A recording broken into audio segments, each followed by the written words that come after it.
co-founder of the social news and entertainment website Reddit has been found dead. He certainly was a prodigy, although he never kind of thought of himself like that. He was totally unexcited about starting businesses and making money. There's a profound sense of loss tonight in Highland Park, Aaron Swartz' hometown, as loved ones say goodbye to one of the internet's brightest lights. Open access and computer activists are mourning his loss. An astonishing intellect. You talk to people who knew him. He was killed by the government, and MIT betrayed all of its basic principles. They wanted to make an example out of him, okay? Governments have an insatiable desire to control. He was potentially facing 35 years in prison and a $1 million fine. Raising questions of prosecutorial zeal, and I would say even misconduct. Have you looked into that particular matter and reached any conclusions? Growing up, I slowly had this process of realizing that all the things around me that people had told me were just the natural way things were, the way things always would be. They weren't natural at all. They were things that could be changed, and they were things that, more importantly, were wrong and should change. And once I realized that, there was really kind of no going back.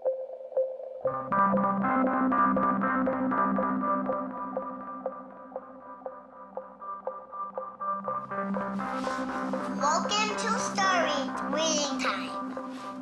The name of the book is Paddington at the Fair. Well, he was born in Highland Park and grew up here. Aaron came from a family of 3 brothers, all extraordinarily bright. So we were all, not the best behaved children, and, 3 boys running around all the time, causing trouble. Hey, no. Aaron, what? But I've come to the realization Aaron learned how to learn at a very young age. 1, 2, 3, 4, 5, 6, 7, 8, 9, 10. Knock, knock. Who's there? Aaron. Aaron who? Aaron, funny man. He knew what he wanted, and he always wanted to do it. He always accomplished what he wanted. His curiosity was endless. Here's a little picture of what the planets are. And each planet has a symbol. Mercury symbol, Venus symbol, Earth symbol, Mars symbol, Jupiter symbol. One day he said to Susan, "What's this free family entertainment in downtown Highland Park?" Free family entertainment downtown Highland Park. He was 3 at the time, and she said, "What are you talking about?" And he said, "Look, it says here on the refrigerator, free family entertainment in downtown Highland Park." And so she was floored and astonished that he could read. It's called My Family Seder. That Seder night is different from all other nights.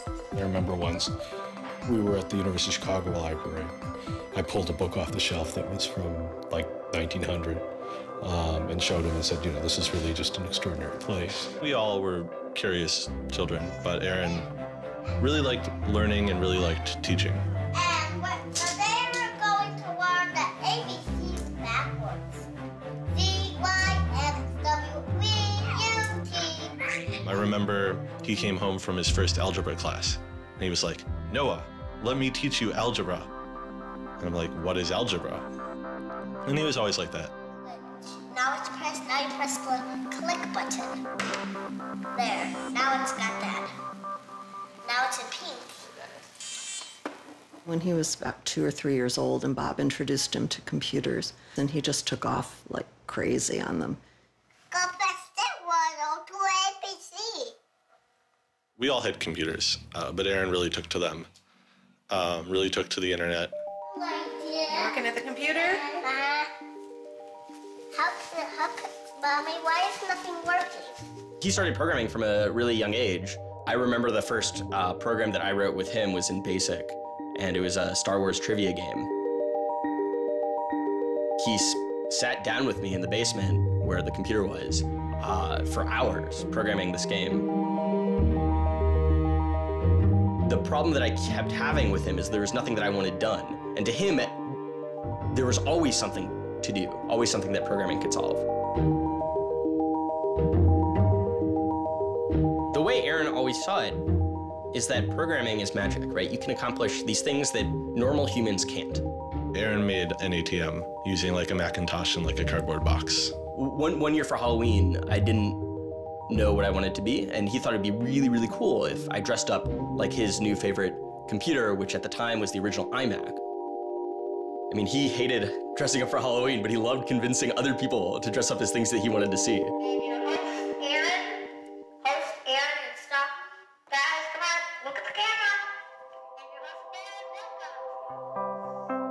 He made this website called The Info, where people can just fill in information.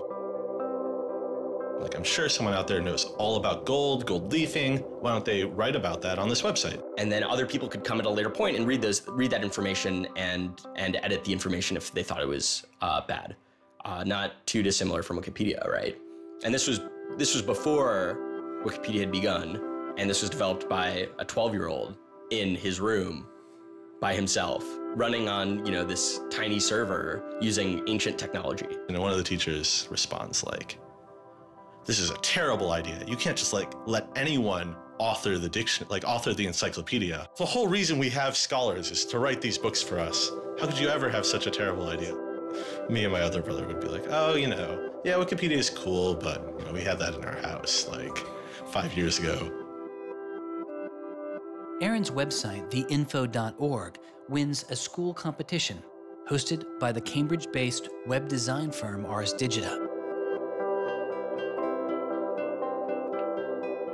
We all went to Cambridge for when he won the Ars Digita Prize. And, we had no clue what Aaron was doing. It was obvious that the prize was really important. Aaron soon became involved with online programming communities, then in the process of shaping a new tool for the web. He comes up to me, it's like, "Ben, there's this really awesome thing that I'm working on. You need to hear about it." I'm like, "Yeah, what is it?" He says, "It's this thing called RSS." And he explains to me what RSS is. I'm like, why is that useful, Aaron? Is any site using it? Why would I want to use it? There was this mailing list for people who were working on RSS and XML more generally. And there was a person on it named Aaron Swartz who was combative but very smart and who had lots of good ideas. And he didn't ever come to the face-to-face meetings. And they said, when are you going to come out to one of these face-to-face meetings? And he said, I don't think my mom would let me. I'm 14, I just turned 14. And so their first reaction was, well, this person, this colleague we've been working with all year was 13 years old while we were working with him, and he's only 14 now. And their second reaction was, Christ, we really want to meet him. That's extraordinary. He was part of the committee that drafted RSS. What he was doing was to help build the plumbing for modern hypertext. And the piece that he was working on, RSS, was a tool that you can use to get summaries of things that are going on in other web pages. Most commonly, you would use this for a blog. You might have 10 or 20 people's blogs you want to read. You use their RSS feeds, these summaries of what's going on those other pages, to create a unified list of all the stuff that's going on. Aaron was really young, but he understood the technology and he saw that it was imperfect and looked for ways to help make it better.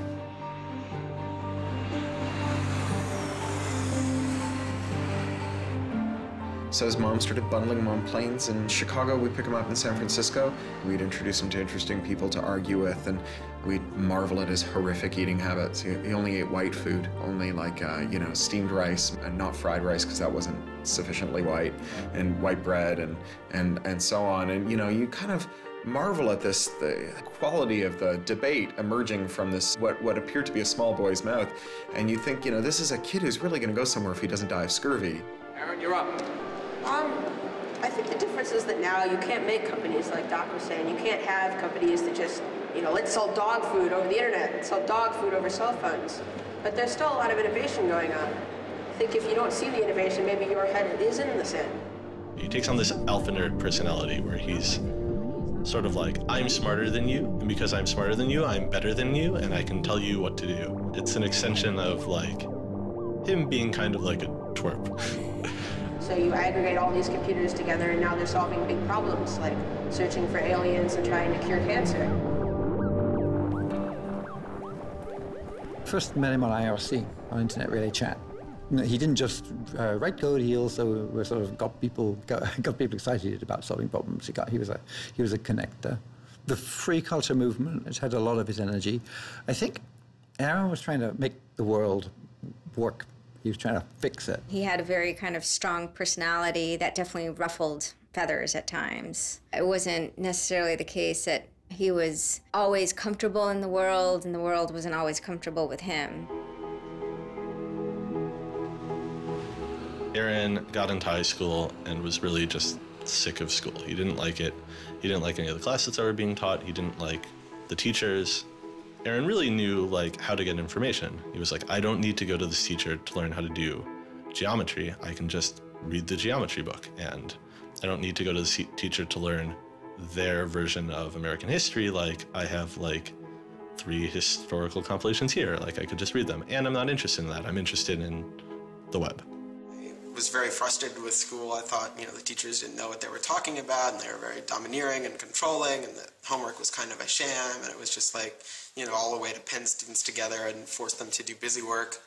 And, I started reading books about, the history of education and how this educational system was developed, and, alternatives to it in ways that people could actually learn things as opposed to just regurgitating facts their teachers told them. And that kind of led me down this path of questioning things. Once I questioned the school I was in, I questioned the society that built the school, I questioned the businesses that the schools were training people for, and I questioned the government that, set up this whole structure. One of the things he was most passionate about was copyright, especially in those early days. Copyright has always been something of a burden on the publishing industry and on readers, but it wasn't an excessive burden.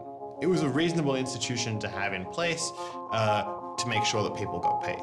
What Aaron's generation experienced was the collision between this antique copyright system and this amazing new thing we were trying to build, the internet and the web. These things collided, and what we got was chaos.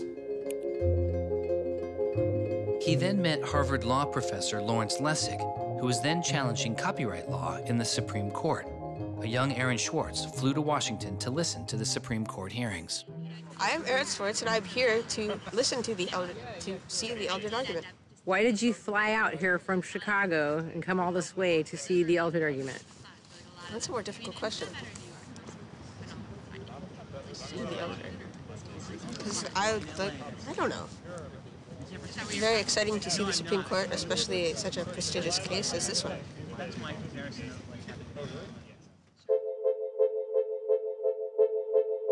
Lessig was also moving forward with a new way to define copyright on the internet. It was called Creative Commons. So the simple idea of Creative Commons is to give people, creators, a simple way to mark their creativity with the freedoms they intended to carry. So if copyright is all about all rights reserved, then this is a kind of some rights reserved model. I want a simple way to say to you, here's what you can do with my work, even if there are other things which you need to get my permission before you could do. And Aaron's role was the computer part. How do you architect the licenses so they would be simple and understandable and expressed in a way that machines could process it? And people are like, why do you have this, 15-year-old kid writing the specifications for the Creative Commons? Don't you think that's a huge mistake? And Larry's like, the biggest mistake we would have is not listening to this kid. He's not even tall enough to get over the podium, and it wasn't these movable podiums, so it was this embarrassing thing where once he put his screen up, nobody could see his face. When you come to our website here, and you go to Choose License, it gives you this list of options, it explains what it means, and you fill out 3 simple questions. Do you want to require attribution?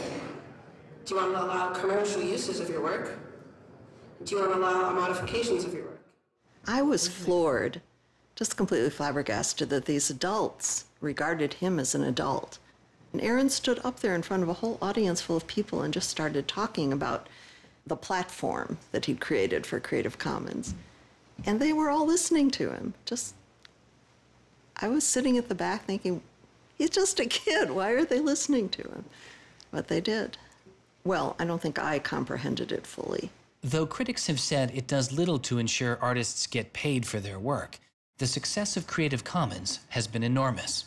Currently on the website Flickr alone, over 200 million people use some form of Creative Commons license. He contributed through his technical abilities, and yet it was not simply a technical matter to him.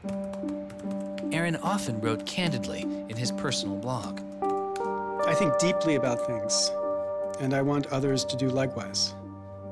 I work for ideas and learn from people. I don't like excluding people. I'm a perfectionist, but I won't let that get in the way of publication. Except for education and entertainment, I'm not going to waste my time on things that won't have an impact. I try to be friends with everyone, but I hate it when you don't take me seriously. I don't hold grudges. It's not productive, but I learn from my experience. I want to make the world a better place.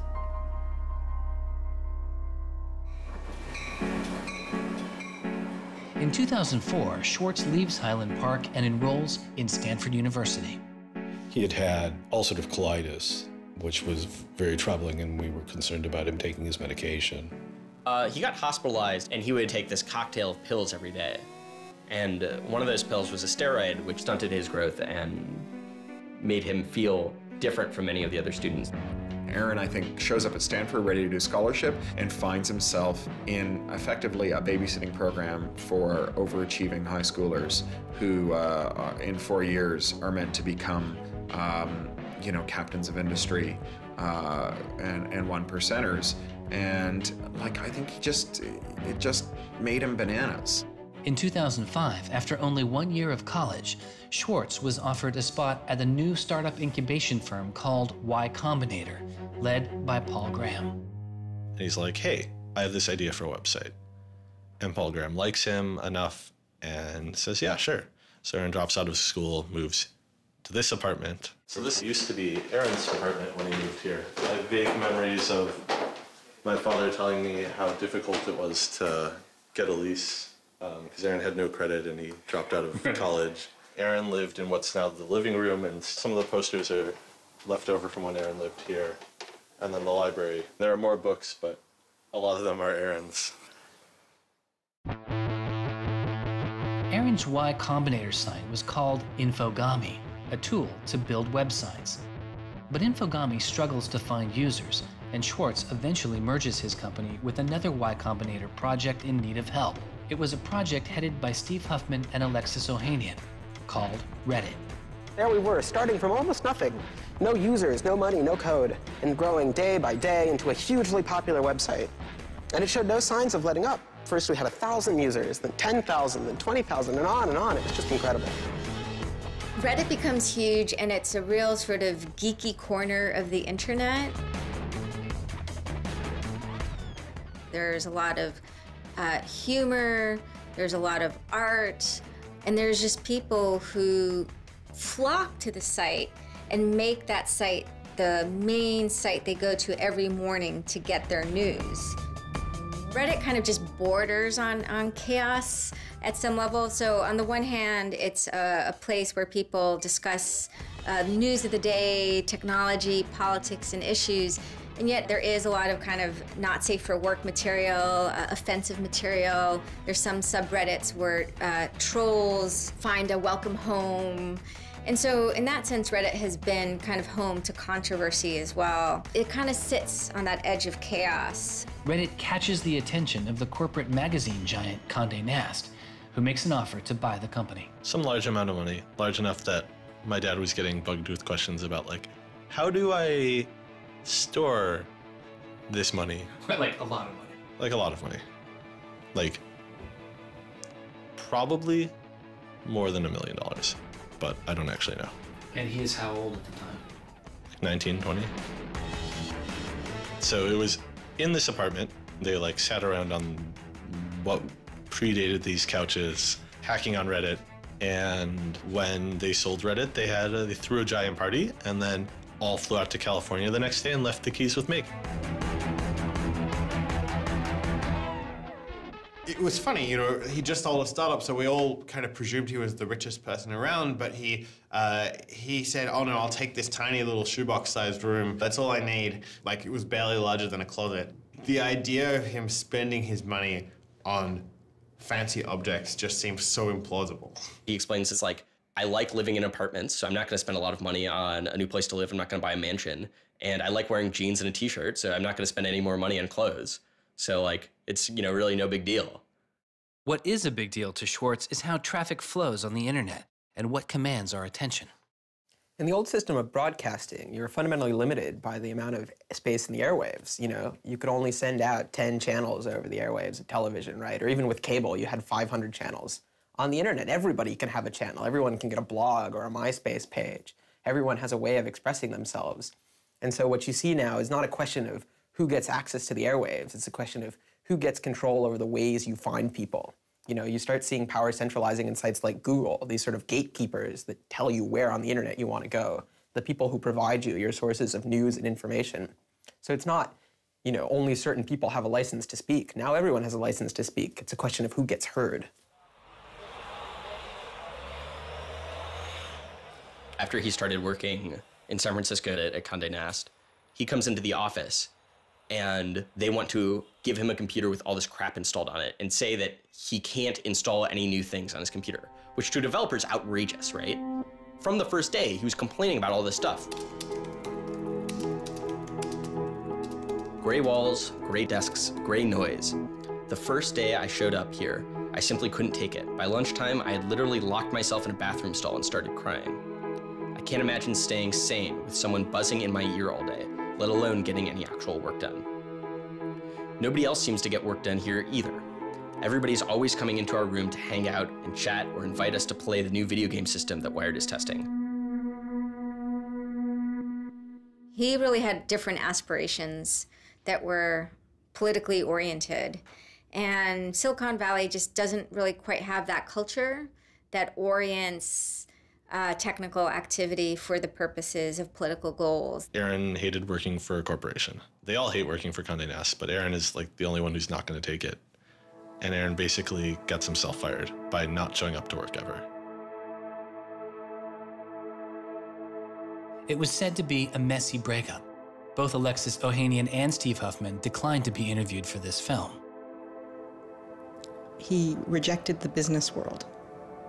One of the really important things to remember about that choice when Aaron decided to kind of leave startup culture is that he was also leaving behind the things that had made him, you know, famous and well-loved, and, you know, he was at risk of letting down fans. He got to where he was supposed to be going and had the self-awareness and the orneriness to realize that he had climbed the mountain of shit to pluck the single rose and discovered that he'd lost his sense of smell.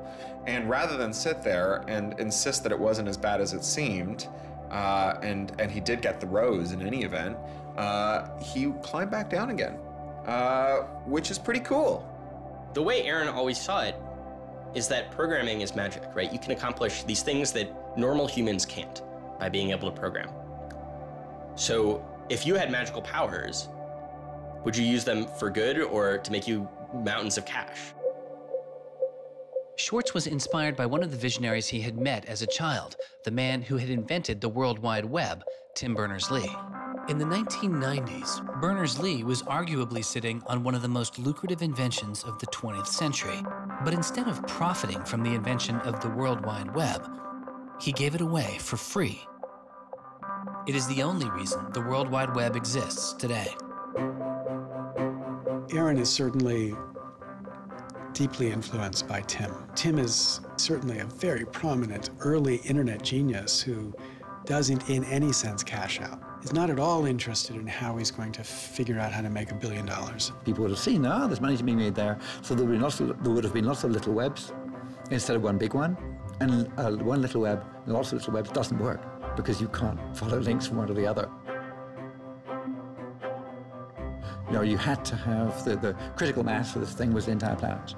So it's not going to work unless the whole planet can get on board.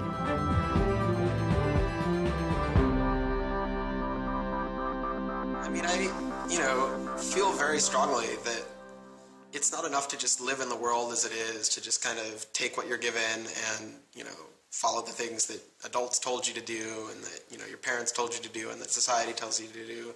I think you should always be questioning. I take this very scientific attitude that everything you've learned is just provisional, that, you know, it's always open to recantation or refutation or questioning. And I think the same applies to society. Once I realized that there were real serious problems, fundamental problems that I could do something to address, I didn't see a way to forget that. I didn't see a way not to. We just started spending a lot of time just kind of as friends. We would just talk for hours into the night. I definitely should have understood that he was flirting with me. I think to some degree I was like, this is a terrible idea and impossible, and therefore I will pretend it is not happening.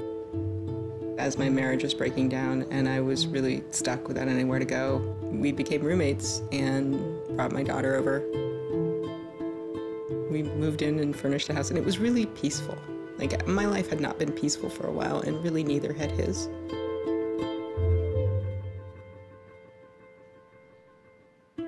We were extremely close from the beginning of our romantic relationship. We were in constant contact, but we're both really difficult people to deal with.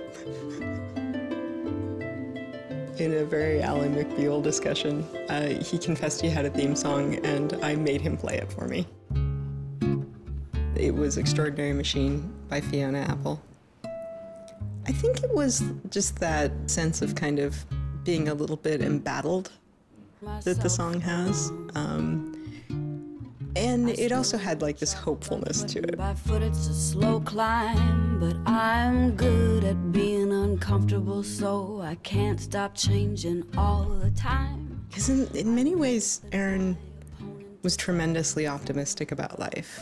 Even when he didn't feel it, he could be tremendously optimistic about life. Extraordinary machine. What are you doing?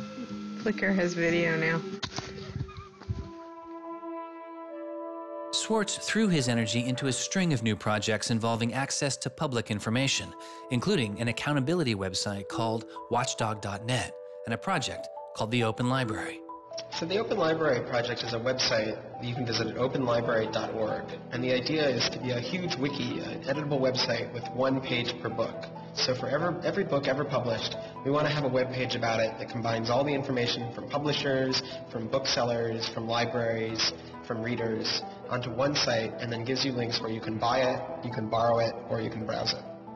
I love libraries. You know, I'm the kind of person who goes to a new city and immediately seeks out the library. So that's the dream of Open Library, is building this website where both you can leap from book to book, from person to author, from subject to idea, go through this vast tree of knowledge that's been embedded and lost in big physical libraries, that's hard to find, that's not very well accessible online, is really important because books are a cultural legacy.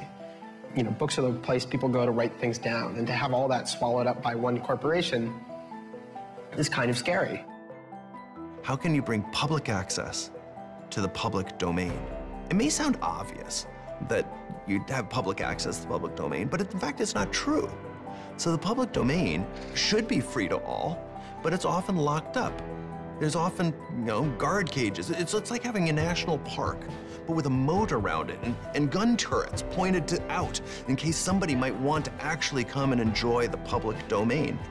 One of the things Aaron was particularly interested in was bringing public access to the public domain. This is one of the things that got him into so much trouble. I had been trying to get access to federal court records in the United States. What I discovered was a puzzling system called PACER, which stands for Public Access to Court Electronic Records. I started Googling, and that's when I ran across Carl Malamud. Access to legal materials in the United States is a $10 billion per year business. PACER is just this incredible abomination of government service. It's 10 cents a page. It's this most brain-dead code you've ever seen. You can't search it. You can't bookmark anything. You got to have a credit card. And these are public records. It's you know, U.S. district courts are very important. It's where a lot of our seminal litigation starts, you know, civil rights cases, patent cases, all sorts of stuff. And journalists and students and citizens and lawyers all need access to PACER, and it fights them every step of the way. People without means can't see the law as readily as people that have that gold American Express card. It's a poll tax on access to justice. You know, the law is the operating system of our democracy, and you have to pay to see it. You know, that's not much of a democracy. They make about $120 million a year on the PACER system, and it doesn't cost anything near that, according to their own records. In fact, it's illegal. The E-Government Act of 2002 states that the courts may charge only to the extent necessary in order to reimburse the costs of running PACER.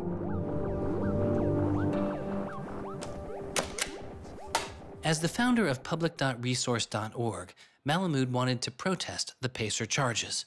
He started a program called the PACER Recycling Project, where people could upload PACER documents they had already paid for to a free database so others could use them. The PACER people were getting a lot of flack from Congress and others about public access. And so they put together this system. In 17 libraries across the country, there was free PACER access. You know, that's one library every 22,000 square miles, I believe, so it wasn't like really convenient. I encouraged volunteers to join the so-called thumb drive corps and download docs from the public access libraries, upload them to the PACER recycling site. People take a thumb drive into one of these libraries and they download a bunch of documents and they send them to me. And nothing, I mean, it was just a joke. In fact, when you clicked on Thumb Drive Core, there was a Wizard of Oz, you know, the Munchkins singing, so a little video clip came up. We represent the lollipop, yeah. But of course, I get this phone call from Steve Schultz and Aaron saying, gee, we'd like to join the Thumb Drive Core. Around that time, I ran into Aaron at a conference. This is something that really has to be a collaboration between a lot of different people. So I approached him and I said, hey, I'm thinking about an intervention on the PACER problem. Schultz had already developed a program that could automatically download PACER documents from the trial libraries. Swartz wanted to take a look. So I showed him the code. And I didn't know what would come next, but as it turns out, over the course of the next few hours at that conference, he was off sitting in a corner, improving my code, recruiting a friend of his that lived near one of these libraries to go into the library and to begin to test his improved code, at which point the folks at the courts realized something's not going quite according to plan. And data started to come in and come in and come in, and soon there were 760 gigabytes of PACER docs, about 20 million pages. Using information retrieved from the trial libraries, Swartz was conducting massive, automated parallel downloading of the PACER system. He was able to acquire nearly 2.7 million federal court documents, almost 20 million pages of text. Now, I'll grant you that 20 million pages had perhaps exceeded the expectations of the people running the Pilot Access Project, but surprising a bureaucrat isn't illegal. Aaron and Carl decided to go talk to the New York Times about what happened. They also caught the attention of the FBI, who began to stake out Schwartz's parents' house in Illinois. But I get a tweet from his mother saying, call me. It's like, oh my God, what the hell's going on here? And so I finally got a hold of Aaron, and you know, Aaron's mother was like, oh my God, FBI, FBI, FBI. An FBI agent drives down our home's driveway trying to see if Aaron is like in his room. And I remember being home that day and wondering why this car was driving down our driveway and just driving back out. I was like, that's weird. Like 5 years later, I read this FBI file and I'm like, oh my goodness. That was the FBI agent in my driveway. He was terrified. He was totally terrified. He was way more terrified after the FBI actually called him up on the phone and tried to sucker him into coming down to a coffee shop without a lawyer He said he went home and laid down on the bed and you know, was shaking. The downloading also uncovered massive privacy violations in the court documents. Ultimately, the courts were forced to change their policies as a result. And the FBI closed their investigation without bringing charges. To this day, I find it remarkable that anybody, even at the most remote podunk field office of the FBI, thought that a fitting use for taxpayer dollars was investigating people for criminal theft on the grounds that they had made the law public. How can you call yourself a lawman and think that there can possibly be anything wrong in this whole world with making the law public? Aaron was willing to put himself at risk for the causes that he believed in. Bothered by wealth disparity, Swartz moves beyond technology and into a broader range of political causes. I went into Congress and I invited him to come and hang out and intern for us for a while so that he could learn, you know, the political process. He was sort of learning about a new community, a new set of skills, and kind of learning to hack politics. It seems ridiculous that miners should have to hammer away until their whole bodies are dripping with sweat, faced with the knowledge that if they dare to stop, they won't be able to put food on the table that night, while I get to make larger and larger amounts of money each day just by sitting and watching TV. But apparently the world is ridiculous. So I co-founded a group called the Progressive Change Campaign Committee, and what we try and do is we try and organize people over the internet who care about progressive politics and moving the country in a more progressive direction to kind of come together, join our email list, join our campaigns, and help get progressive candidates elected all across the country. The group is responsible for igniting the grassroots effort behind the campaign to elect Elizabeth Warren to the Senate. He might have thought it was a dumb system, but he came in and he said, I need to learn this system because it can be manipulated like any, you know, like any social system. But his passion for knowledge in libraries didn't take a back seat. Aaron began to take a closer look at institutions that publish academic journal articles. By virtue of being students at a major U.S. university, I assume that you have access to a wide variety of scholarly journals. Pretty much every major university in the United States pays these sort of licensing fees to organizations like JSTOR and Thomson and ISI to get access to scholarly journals that the rest of the world can't read. These scholarly journals and articles are essentially the entire wealth of human knowledge online, and many have been paid for with taxpayer money or with government grants. But to read them, you often have to pay again, handing over steep fees to publishers like Reed Elsevier. These licensing fees are so substantial that people who are studying in India instead of studying in the United States don't have this kind of access. They're locked out from all of these journals. They're locked out from our entire scientific legacy. I mean, a lot of these journal articles, they go back to the Enlightenment. Every time someone has written down a scientific paper, it's been scanned and digitized and put in these collections. That is a legacy that has been brought to us by the history of people doing interesting work, the history of scientists. It's a legacy that should belong to us as a commons, as a people, but instead it's been locked up and put online by a handful of for-profit corporations who then try and get the maximum profit they can out of it.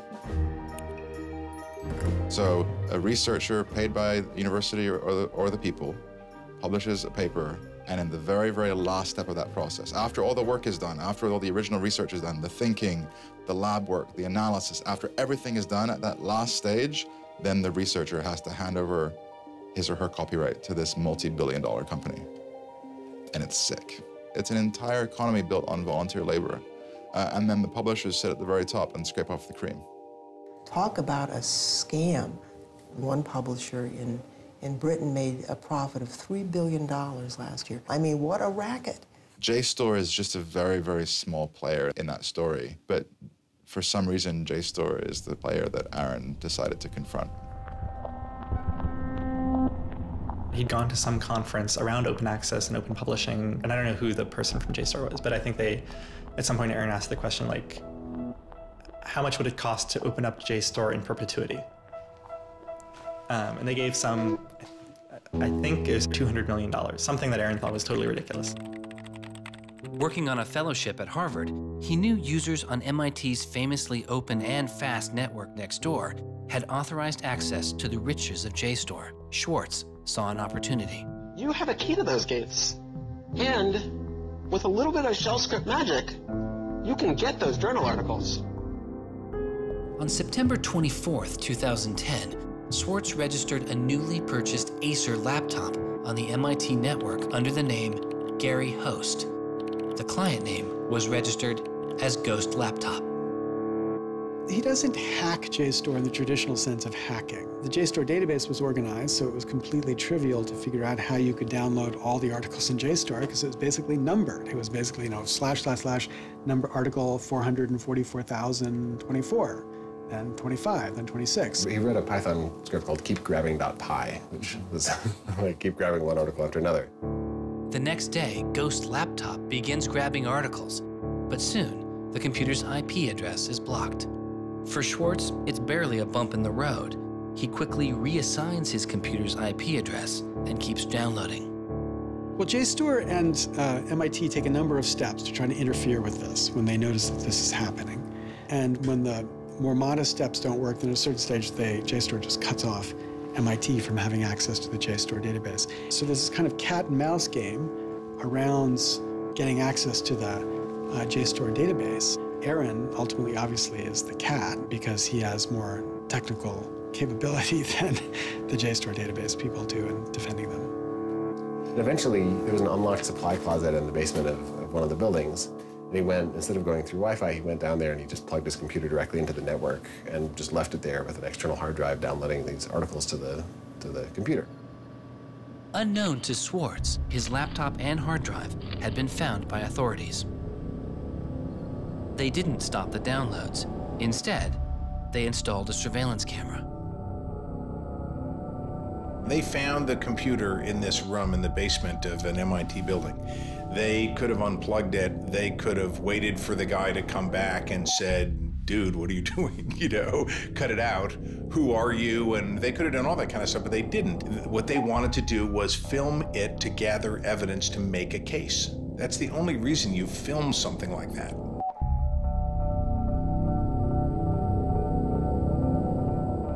At first, the only person caught on the glitchy surveillance camera was using the closet as a place to store bottles and cans.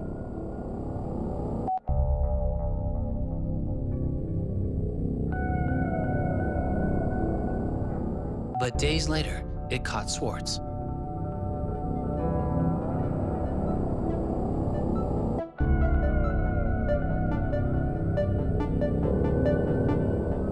Swartz is replacing a hard drive. He takes it out of his backpack, leans out of frame for about 5 minutes, and then leaves.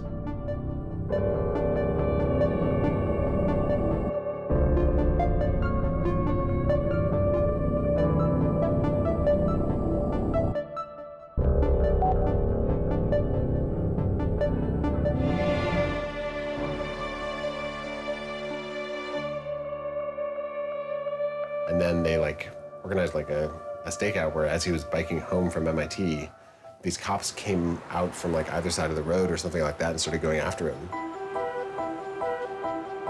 He describes that he was pressed down and assaulted by the police. He tells me that it's unclear that they were police that were after him. He thought that someone was trying to attack him. He does tell me they beat him up. I was just devastated. The notion of any kind of criminal prosecution of anyone in our family or anything was so foreign and incomprehensible, I didn't know what to do. Well, they execute search warrants at Aaron's house, his apartment in Cambridge, and his office at Harvard. 2 days before the arrest, the investigation had gone beyond JSTOR and the local Cambridge police. It had been taken over by the United States Secret Service. The Secret Service began investigating computer and credit card fraud in 1984, but 6 weeks after the attack on 9/11, their role expanded. President Bush used the Patriot Act to establish a network of what they called electronic crimes task forces. The bill before me takes account of the new realities and dangers posed by modern terrorists. According to the Secret Service, they are primarily engaged in activity with economic impact, organized criminal groups, or use of schemes involving new technology. The Secret Service turned Swartz's case over to the Boston U.S. Attorney's Office. There was a guy in the U.S. Attorney's Office who had the title head of the Computer Crimes Division or Task Force. I don't know what else he had going, but you're certainly not much of a computer crimes prosecutor without a computer crime to prosecute. So he jumped on it, kept it for himself, didn't assign it to someone else within the office or the unit, and that's Steve Hyman. Prosecutor Stephen Hyman has been largely out of public view since the arrest of Aaron Swartz, but he can be seen here in an episode of the television show American Greed, filmed around the time of Aaron's arrest. He is describing his previous case against the notorious hacker Alberto Gonzalez, a case that garnered Hyman enormous press attention and accolades. Gonzalez masterminded the theft of over 100 million credit card and ATM numbers, the largest such fraud in history. Here, Hyman, describing Gonzalez, gives his view on the hacker mindset. These guys are driven by a lot of the same things that we're driven by. They have an ego, they like challenge, and of course they like money and everything you can get from money. One of the suspects implicated in the Gonzalez case was a young hacker named Jonathan James. Believing Gonzalez's crimes would be pinned on him, James committed suicide during the investigation.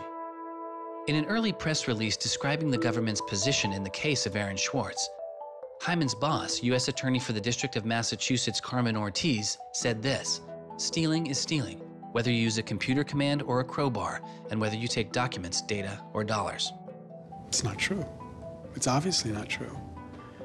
I'm not saying it's harmless, and I'm not saying that we shouldn't criminalize stealing of information, but you've got to be much more subtle in trying to figure out exactly which kinds of harms are harmful here.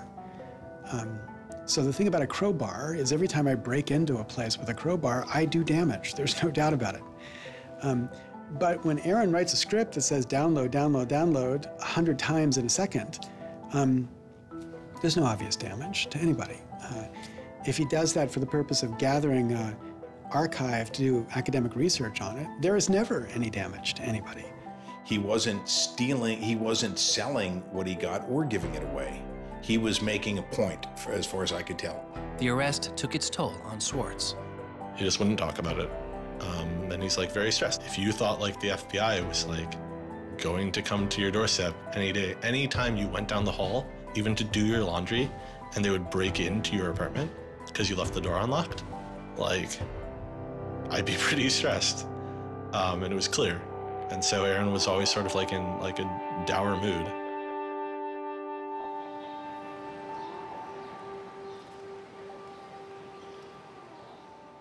He wouldn't give off any sensitive information about his whereabouts during this time because he was so afraid that the FBI would be waiting for him.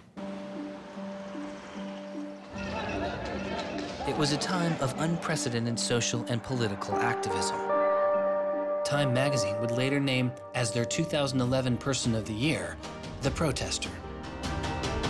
There was a kind of hotbed of hacker activity going on. WikiLeaks had released a trove of diplomatic cables. Manning had been under arrest at the time. It was unknown whether he was the source of the leak. Anonymous, which is a kind of protest ensemble that has a lot of hackers in its ranks, were going on various sprees of sorts.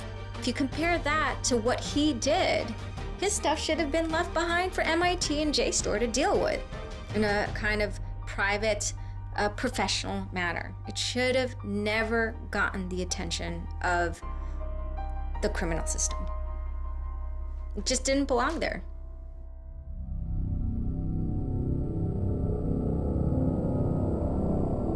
Before he was indicted, Swartz was offered a plea deal that involved 3 months in prison, time in a halfway house, and a year of home detention, all without the use of a computer. It was on the condition that Swartz plead guilty to a felony. Here we are. We have no discovery, no evidence whatsoever about what the government's case is, and we have to make this immense decision where the lawyer is pushing you to do this, the government is giving you a non-negotiable demand, and you're told that your likelihood of prevailing is small, So whether you're guilty or not, you're better off taking the deal. Boston has its own computer crimes division, with lots of lawyers, probably more lawyers than they need. So, you know, you can imagine all sorts of cases where it would be really hard to prosecute because you've got some criminals in Russia, or you've got some people inside of a corporation that are going to have $500 lawyers or $700 an hour lawyers sitting down against you.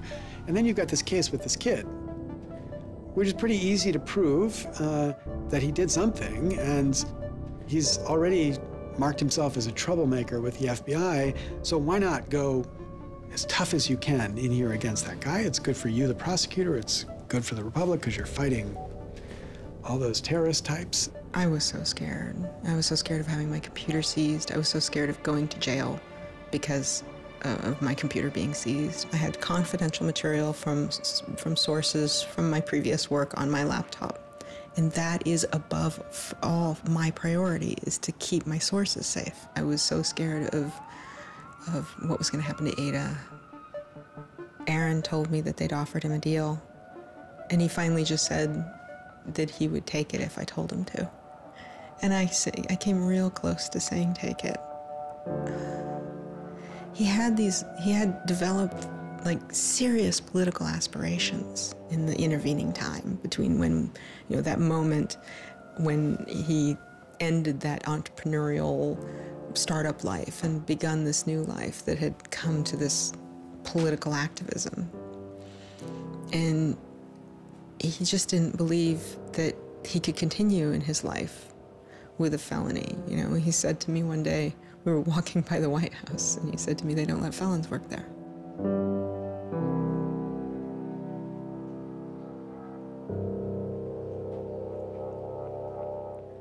And, you know, he really wanted that to be his life.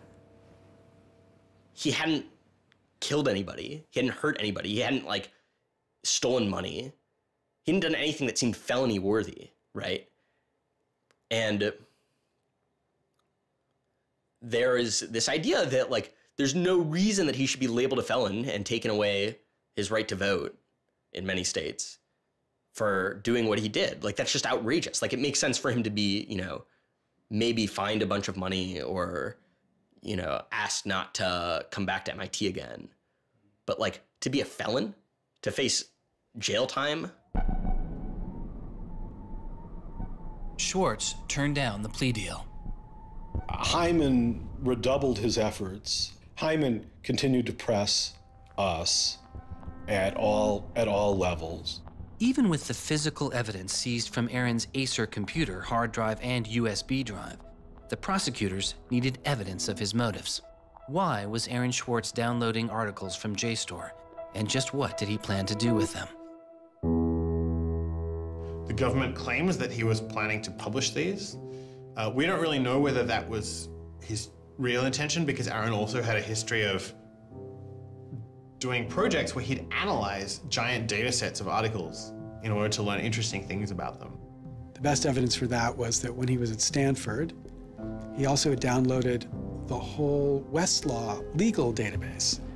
In a project with Stanford law students, Swartz had downloaded the Westlaw legal database. He uncovered troubling connections between funders of legal research and favorable results. He did this amazing analysis of for-profit companies giving money to law professors who wrote law review articles which were then beneficial to, like, Exxon during an oil spill, right? So it was a very corrupt system of funding, you know, vanity research. Swartz had never released the Westlaw documents. In theory, he could have been doing the same thing about the JSTOR database. That would have been completely okay.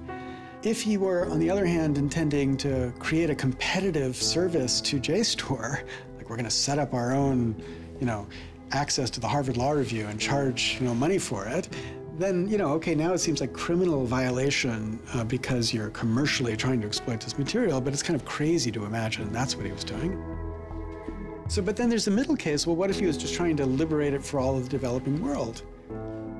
But depending on what he was doing, it creates a very different character to how the law should be thinking about it. The government was prosecuting him as if this was like a commercial criminal violation, like stealing a whole bunch of credit card records. It was that kind of crime. I don't know what he was going to do with that database, but I heard from a friend of his that Aaron had told him he was going to analyze the data for evidence of corporate funding of climate change research that led to biased results. And I totally believe that. I was just told that Steve wanted to talk to me. And I thought, maybe this is a way I could get out of this. Just exit the situation. And I didn't want to live in fear of having my computer seized. I didn't want to live in fear of having to go to jail on a contempt of court charge if they tried to compel me to decrypt my computer. When they came to me and said, you know, Steve wants to talk to you, that seemed reasonable. They offered Norton what is known as a Queen for a Day letter, or a proffer. It allowed prosecutors to ask questions about Aaron's case. Norton would be given immunity from prosecution herself for any information she revealed during the meeting. I didn't like it. I told my lawyers repeatedly that this seemed fishy. I didn't like this. I didn't want immunity. I didn't need immunity. I hadn't done anything.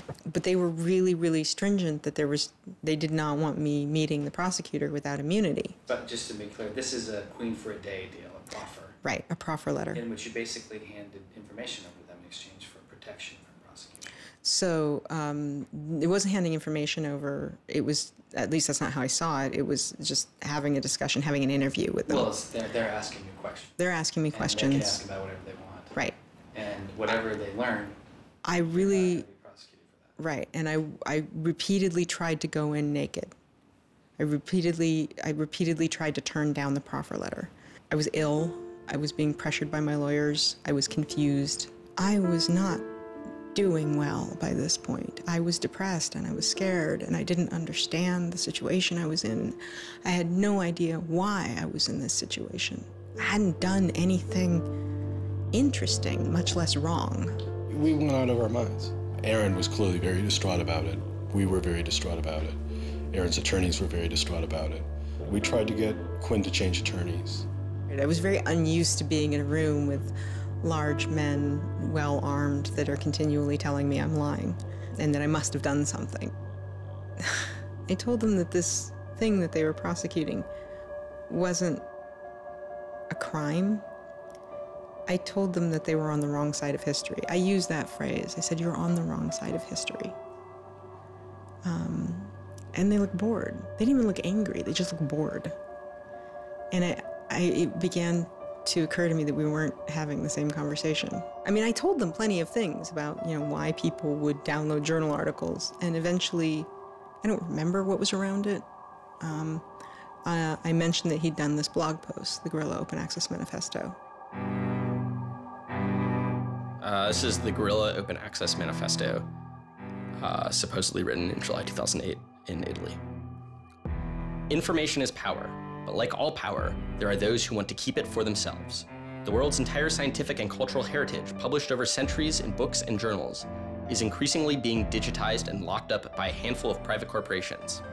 Meanwhile, those who have been locked out are not standing idly by. You've been sneaking through holes and climbing over fences, liberating the information locked up by the publishers and sharing them with your friends. But all this action goes on in the dark, hidden underground. It's called stealing or piracy, as if sharing a wealth of knowledge were the moral equivalent of plundering a ship and murdering its crew. But sharing isn't immoral, it's a moral imperative. Only those blinded by greed would refuse to let a friend make a copy. There's no justice in following unjust laws. It's time to come into the light and, in the grand tradition of civil disobedience, declare our opposition to this private theft of public culture. The manifesto itself was allegedly written by 4 different people and also edited by Norton.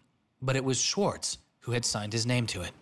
When it's over, I go immediately to Aaron and tell him everything I can remember about it. And he gets very angry. The things that I'd done shouldn't have added up that way. I hadn't done anything wrong, and everything had gone wrong. But I was never...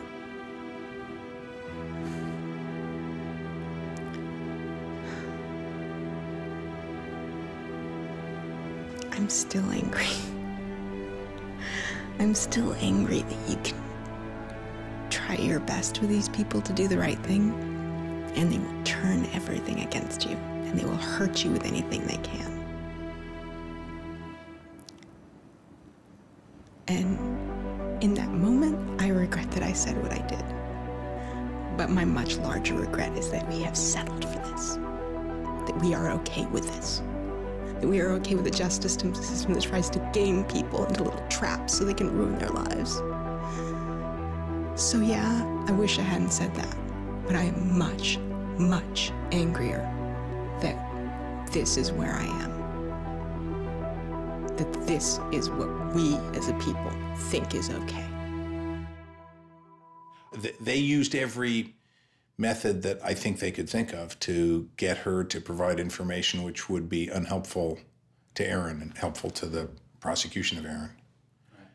Right. But you know, I don't think she had information that was helpful to the government. Months go by as Swartz's friends and family await a looming indictment.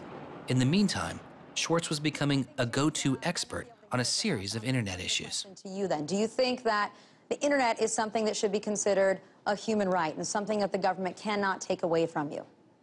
Yes, definitely. I mean, this notion that national security is an excuse to shut down the internet, that's exactly what we heard in Egypt and Syria and all these other countries. And so, yeah, it's true. Sites like WikiLeaks are going to be putting up some embarrassing material about what the U.S. government does, and people are going to be organizing to protest about it and try and change their government.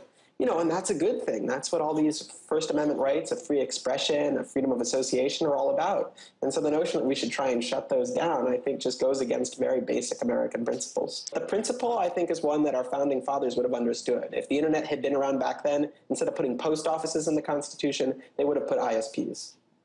Well, it's definitely interesting to see how... Swartz meets activist Taryn Steinbrickner-Kaufman, and the two begin to date. We need a massive global public outcry. If there's no massive global public outcry, it won't create any change. You know, 4 people in this city should cause a massive global public outcry. You know, we need a petition signer.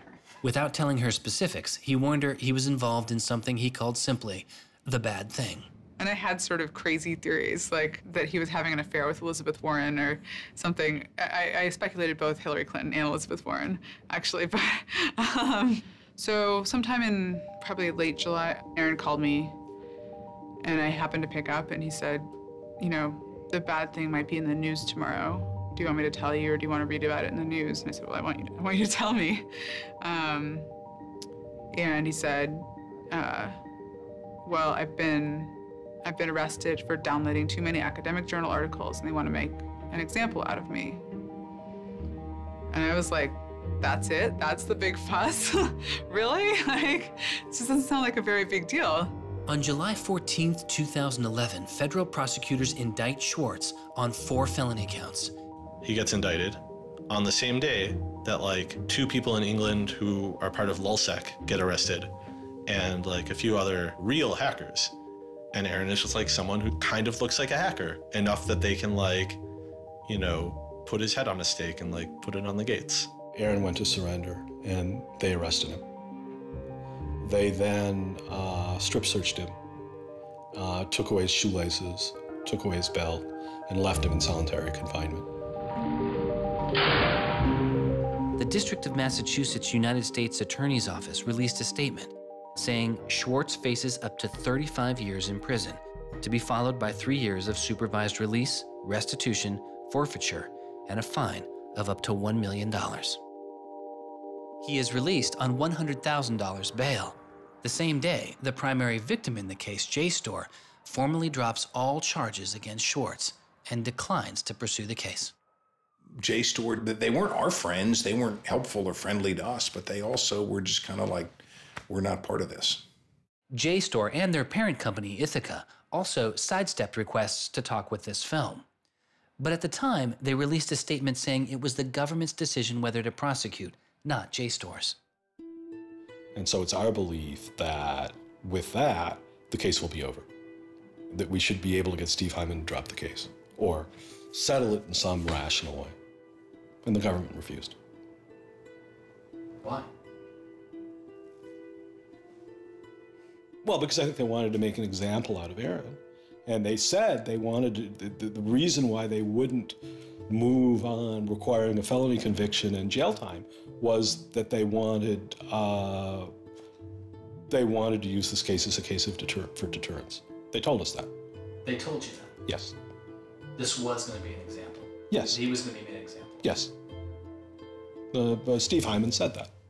Deterring who? Like, there's other people out there running around logging onto JSTOR and downloading the articles to make a political statement? I mean, who are they deterring? It would be easier to understand the Obama administration's posture of supposedly being for deterrence if this was an administration that, for instance, prosecuted arguably the biggest economic crime that this country has seen in the last 100 years, the crimes that were committed that led to the financial crisis on Wall Street. When you start deploying the non-controversial idea of deterrence only selectively, you stop making a dispassionate analysis of lawbreaking, and you started deciding to deploy law enforcement resources specifically on the basis of political ideology. And that's not just undemocratic, it's supposed to be un-American. Prosecutor Stephen Hyman later reportedly told MIT's outside counsel that the straw that broke the camel's back was a press release sent out by an organization Swartz founded called Demand Progress. According to the MIT account, Hyman reacted to the short statement of support, calling it a wild internet campaign and a foolish move that moved the case from a human one-on-one level to an institutional level. That was a poisonous combination. A prosecutor who didn't want to lose face, who had a political career in the offing maybe, and didn't want to have this come back and haunt them. You spent how many tax dollars arresting someone for taking too many books out of the library and they got your ass handed to you in court? No way. I then moved to try to put pressure on MIT in various ways to get them to go to the government and request the government to stop the prosecution. What is MIT's reaction to that? There doesn't seem to be any reaction from MIT at that point.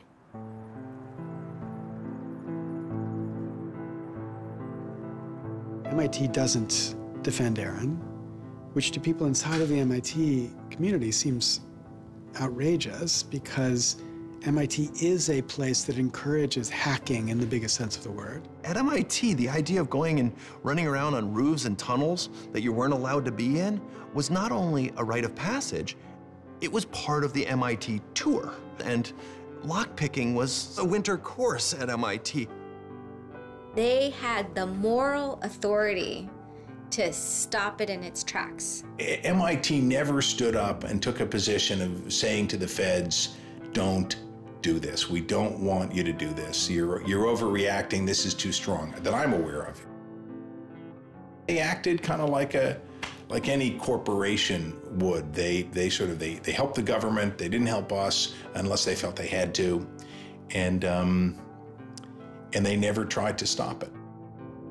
MIT declined repeated requests to comment, but they later released a report saying they attempted to maintain a position of neutrality and believed Hyman and the U.S. Attorney's Office did not care what MIT thought or said about the case.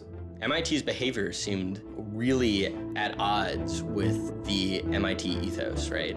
You could argue that MIT turned a blind eye and that was okay for them to do. But taking that stance, taking that neutral stance in and of itself was taking a pro-prosecutor stance. If you look at Steve Jobs and Steve Wozniak, they started by selling a blue box, which was a thing designed to defraud the phone company.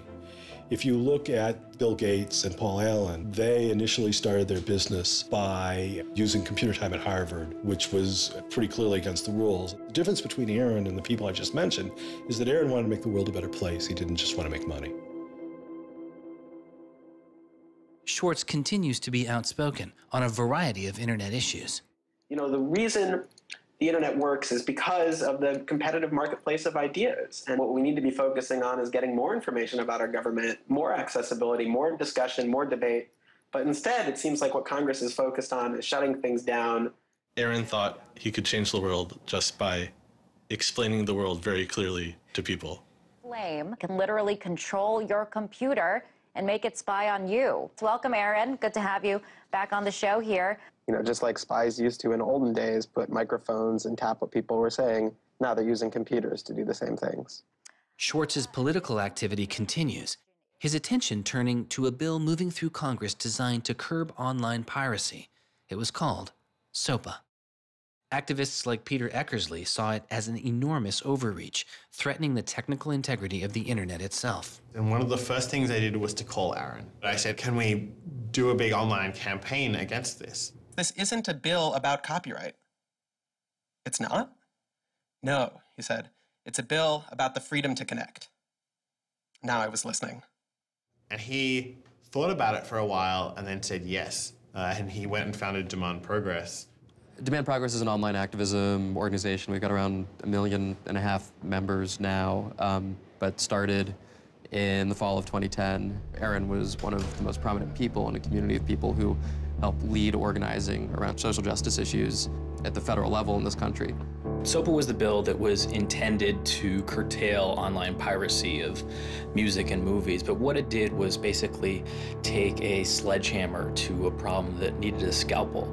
If passed, the law would allow a company to cut off finances to entire websites without due process, or even to force Google to exclude their links.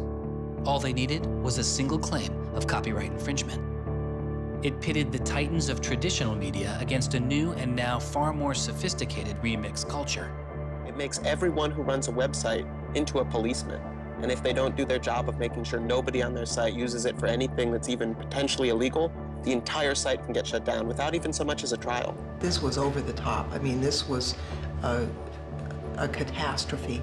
This bill poses a serious threat to speech and civil liberties for all who use the internet. There were only a handful of us who said, look, we're not for piracy either, but it makes no sense to destroy the architecture of the internet, the domain name system, and so much that makes it free and open in the name of fighting piracy. And Aaron got that right away. The freedoms guaranteed in our Constitution, the freedoms our country had been built on, would be suddenly deleted.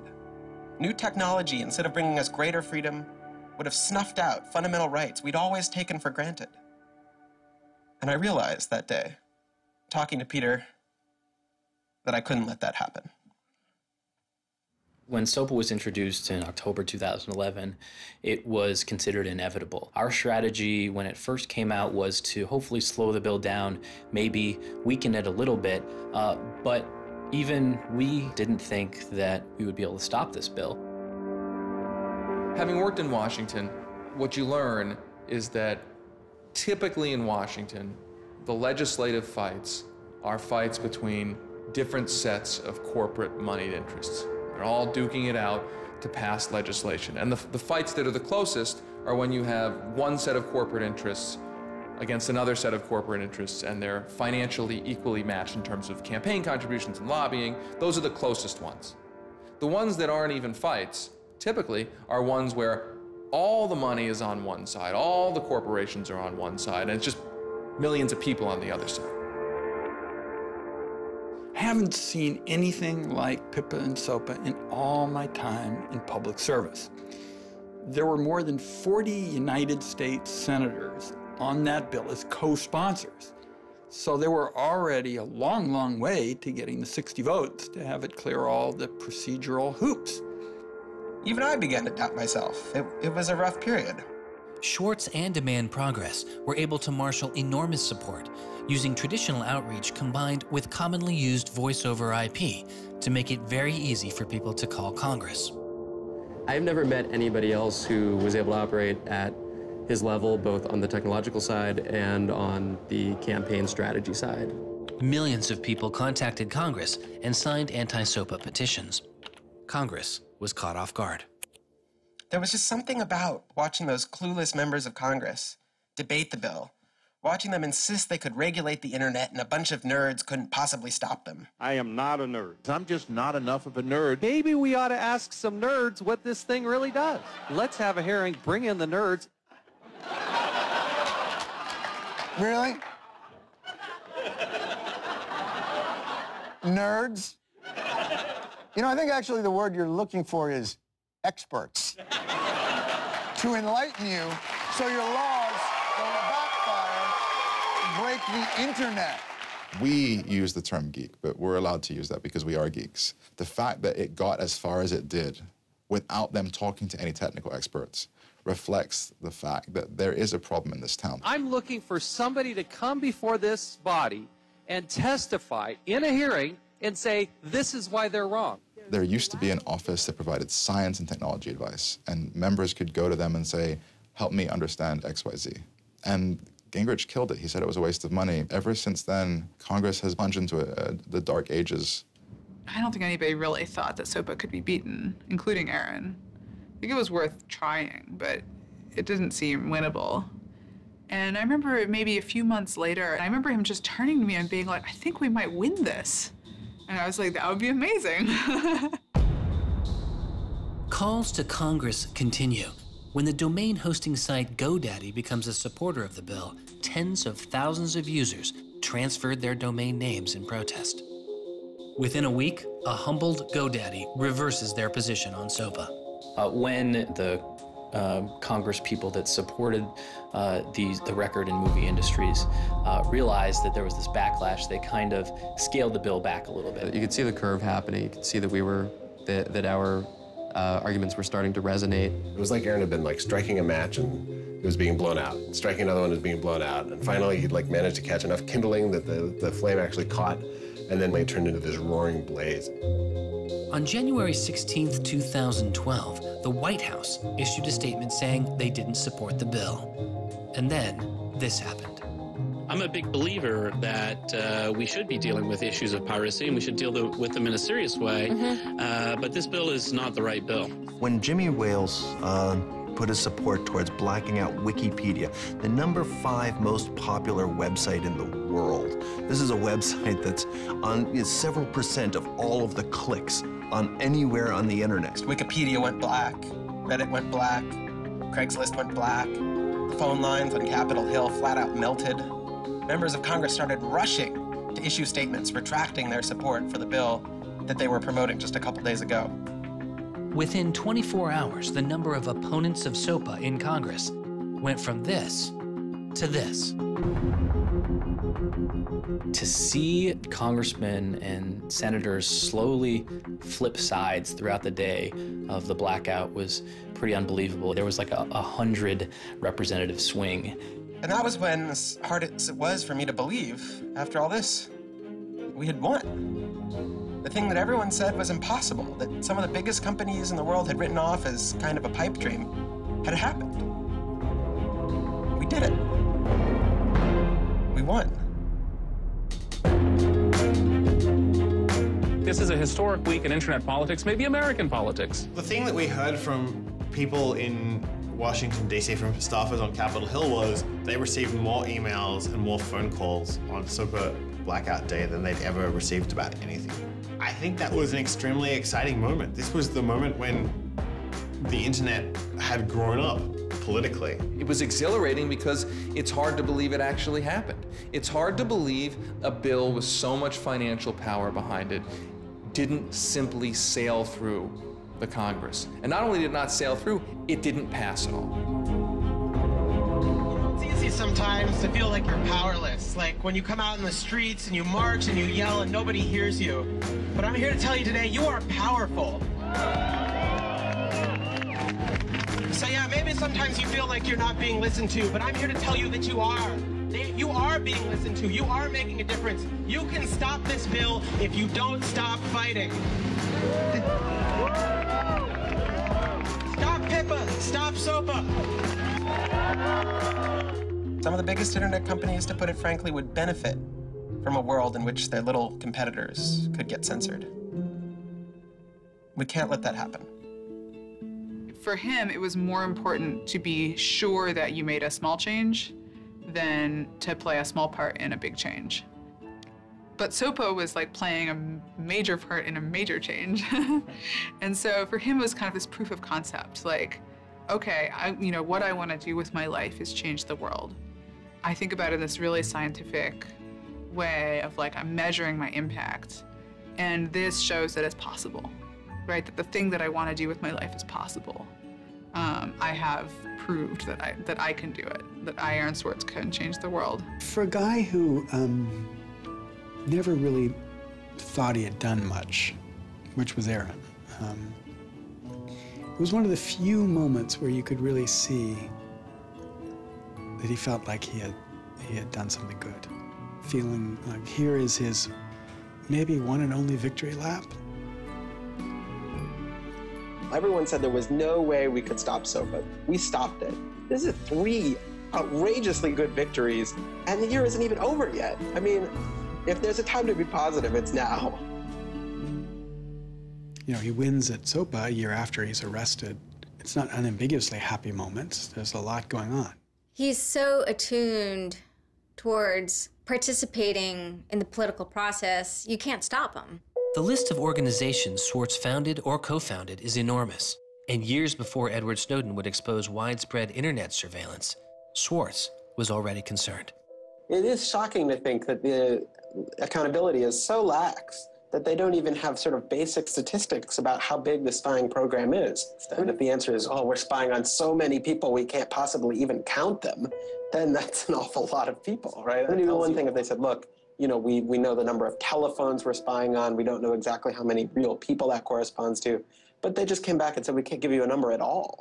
That's pretty, I mean, it's scary is what it is. Well, that's scary. You know, they put incredible pressure on him, took away his, you know, all of the money he had made. They, you know, threatened to take away his physical freedom.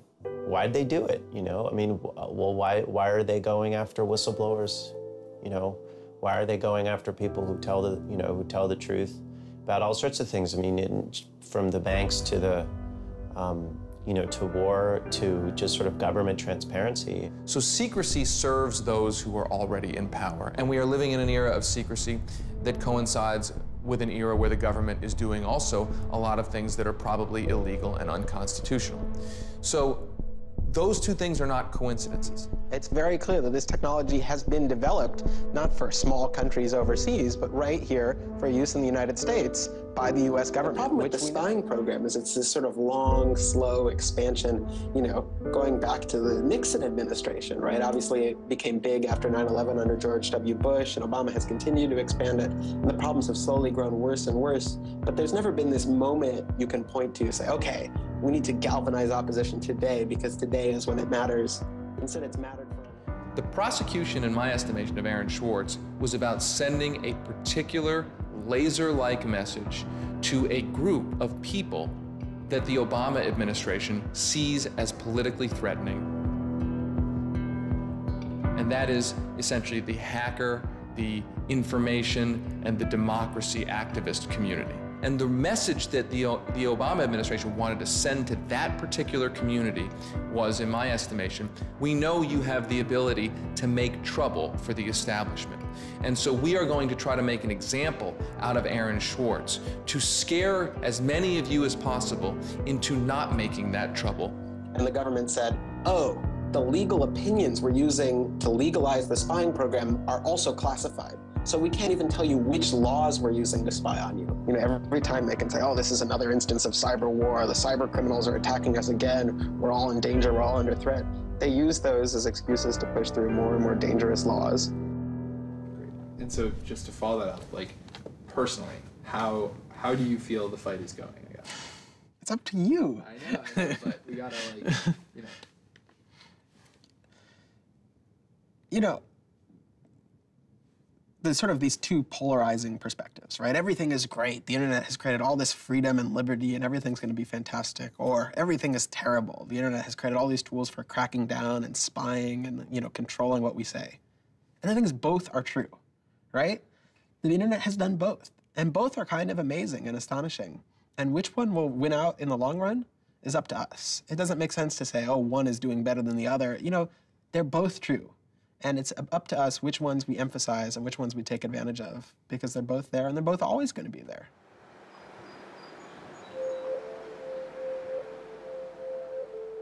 On September 12, 2012, federal prosecutors filed a superseding indictment against Swartz, adding additional counts of wire fraud, unauthorized access to a computer, and computer fraud. Now, instead of 4 felony counts, Swartz was facing 13.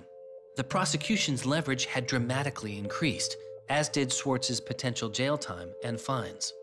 They filed a separate indictment to add more charges, and they had a theory about why this conduct constituted a number of federal crimes, and that a very significant sentence could attach to it under the law. That theory, and much of the prosecution's case against Swartz, involved a law created originally in 1986. It is called the Computer Fraud and Abuse Act.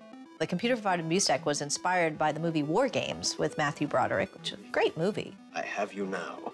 In this movie, a kid gets the ability through the magic of computer networks to launch a nuclear attack.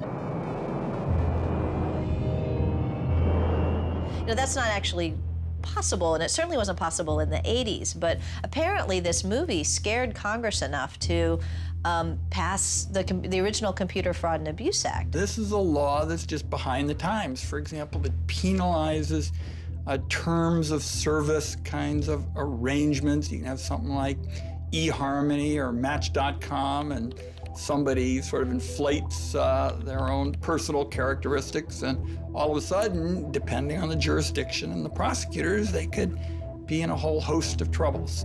We all know what terms of use are. Most people don't read them, but not abiding by their terms could mean you are committing a felony. The website terms of service often say things like, be nice to each other, or don't do anything that's improper. The idea that the criminal law has anything to say about these kinds of violations, I think strikes most people as crazy. The examples get even more crazy. Until it was changed in March of 2013, the terms of use on the website of Hearst's 17 magazine said you had to be 18 in order to read it.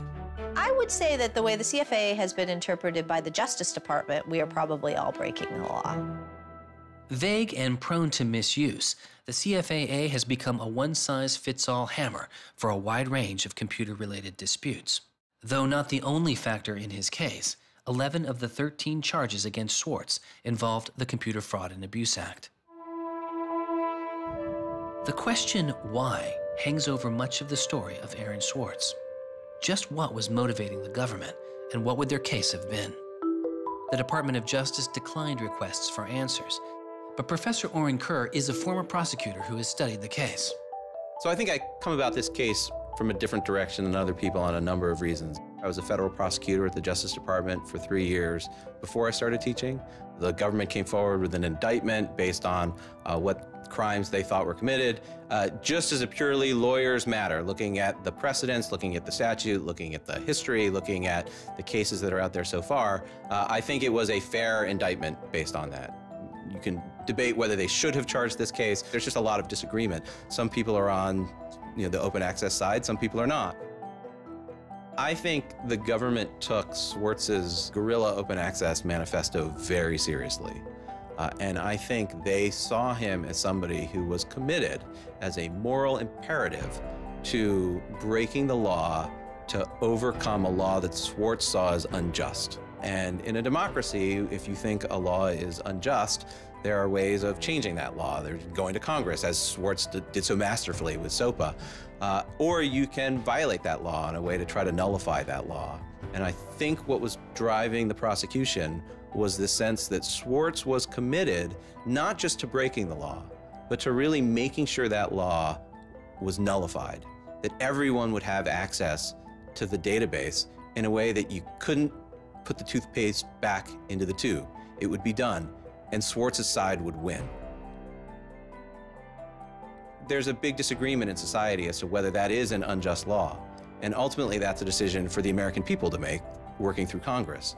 And then the second problem is, I think, we're still trying to figure out what's the line between less serious offenses and more serious offenses. We're now entering this different environment of computers and computer misuse, and we don't yet have a really strong sense of exactly what these lines are. So we're just working that out. This is a poor use of prosecutorial discretion. The hammer that the Justice Department has to scare people with it just gets bigger and bigger and bigger. And so most people just, you can't roll the dice with your life like that. Should we tap somebody's phone? Should we film them? Should we turn somebody and get them to testify against these other people? That's how federal agents and prosecutors think. They build cases, they make cases. Swartz was caught in the gears of a brutal criminal justice system that could not turn back. a machine that has made America the country with the highest rate of incarceration in the world. We have in this country allowed ourselves to be captured by the politics of fear and anger. And anything we're afraid of, like the future of the internet and access, and anything we're angry about instinctively creates a criminal justice intervention.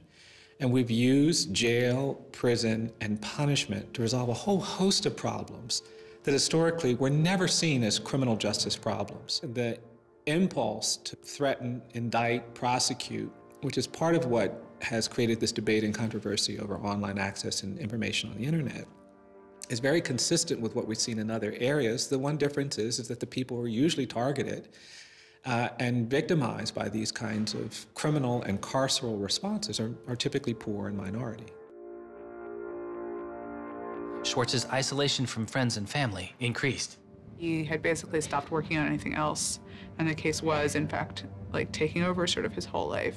One of Aaron's lawyers apparently told the prosecutors that he was emotionally vulnerable and that was something that they really needed to keep in mind so that they knew that. It was weighing on him very heavily. He did not like having his actions and his movements restricted in any way. And the threat of jail, which they pounded him with a lot, was terrifying to him. Completely exhausted his financial resources, and it cost us a lot of money also, and he raised a substantial amount of money. So it was, it was in the millions of dollars. The legal defense? Yes. Was in millions? Yes. Yeah, I think he didn't want to be a burden to people. I think that was a factor. Like, I have my normal life, and then I have this shitty thing I have to deal with. And I try to keep the two of them as separate as possible. But they were just beginning to blur together, and everything was becoming shitty. Swartz faced a tough choice that was only getting tougher. Do you admit guilt and move on with your life, or do you fight a broken system? With his legal case, the answer was simple. He rejects the final plea deal, and a trial date is set. Aaron was resolute that he didn't want to knuckle under and accept something that he didn't believe was fair, but I also think he was scared.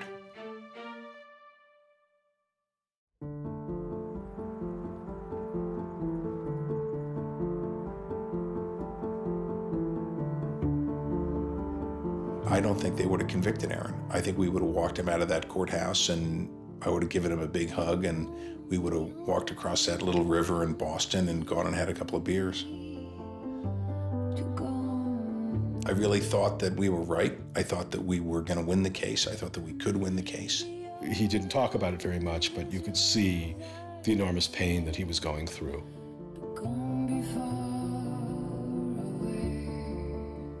No time in his childhood did Aaron have any severe mood swings or depressive episodes or anything that I would ascribe to severe depression. And it's possible, he was depressed. People get depressed.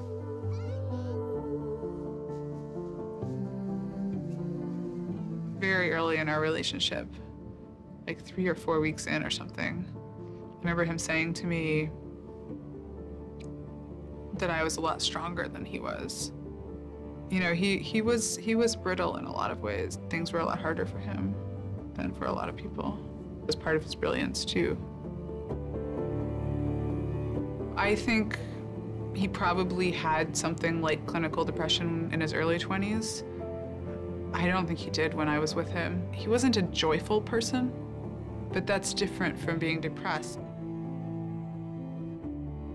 He was just under such enormous pressure for 2 years straight. He just didn't want to do it anymore. He was just I just think it was too much.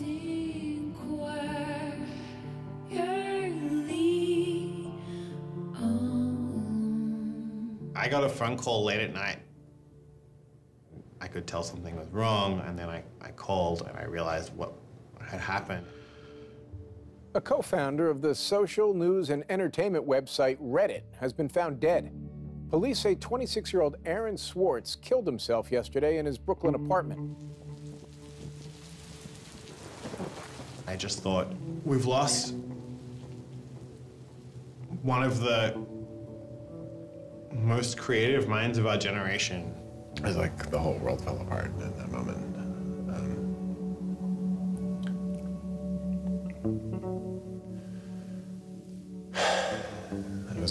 happiest nights of my life. As I kept screaming, I can't hear you. What did you say? I can't hear you. I can't. That's it.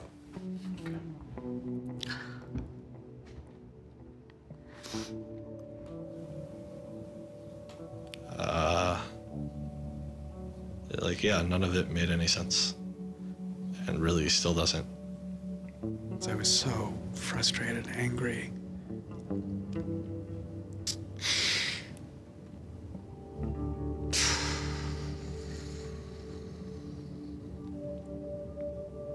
You know, I tried to explain it to my kids. My 3-year-old told me that the doctors would fix him.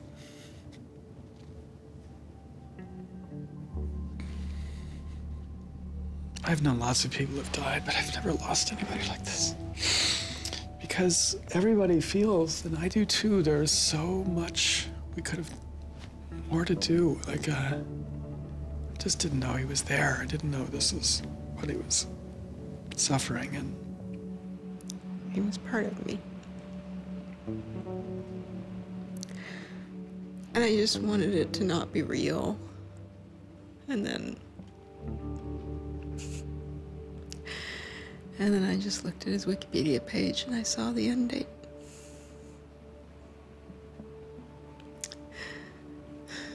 To 2013.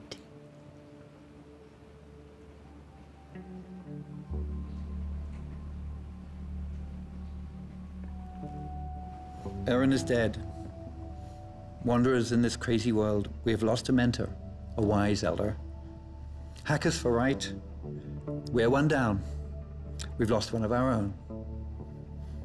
Nurturers, carers, listeners, feeders, parents, all, we have lost a child. Let us all weep.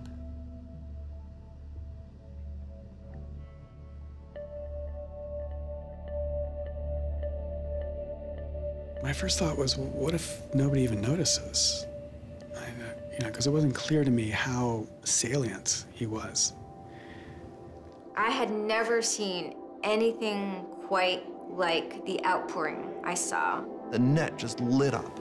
I mean, everyone was trying to explain it in their own way, but I've never seen people grieve on Twitter before. People were visibly grieving online. He was the internet's own boy, and the old world killed him. We are standing in the middle of a time when great injustice is not touched. The architects of the financial meltdown have dinner with the president regularly. In the middle of that time, the idea that this was what the government had to prosecute just seems absurd if it weren't tragic. The question is, can we do something, given what's happened, to make the world a better place?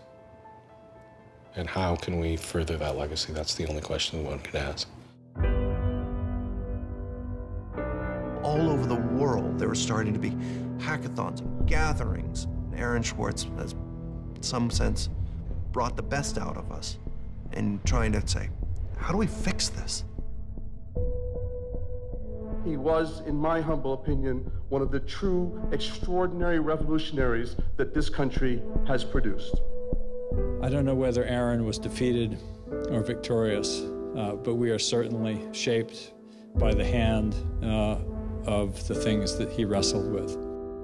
When we turn armed agents of the law on citizens trying to increase access to knowledge, we've broken the rule of law, we've desecrated the temple of justice.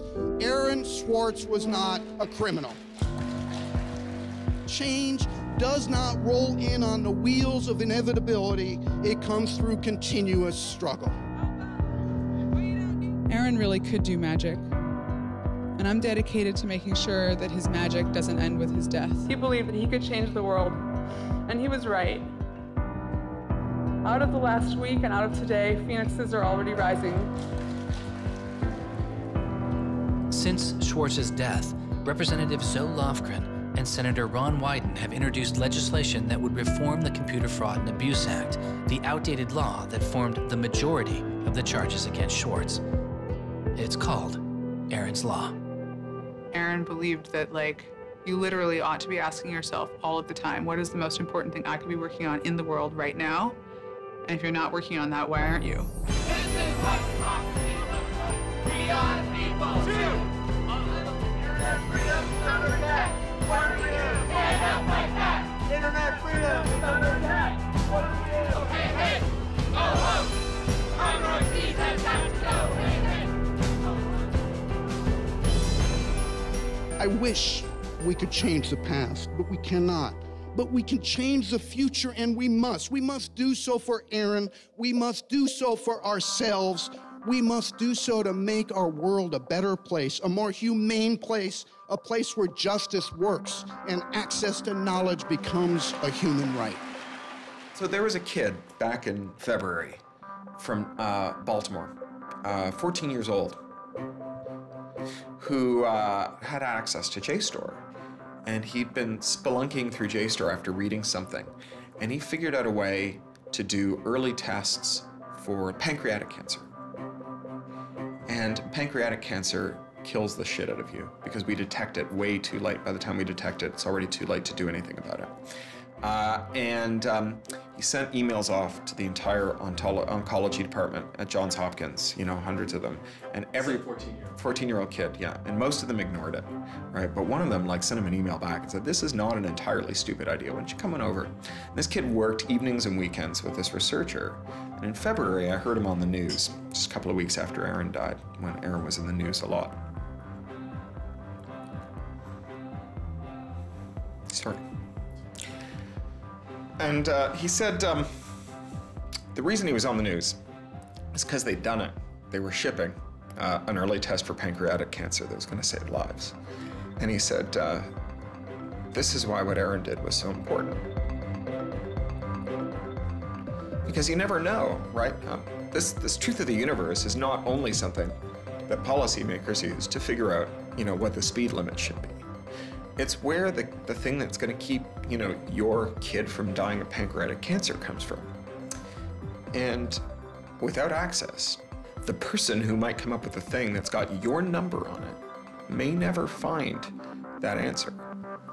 He slept so well, he didn't fall out of bed once, not even when he dreamed he was back on the space quest.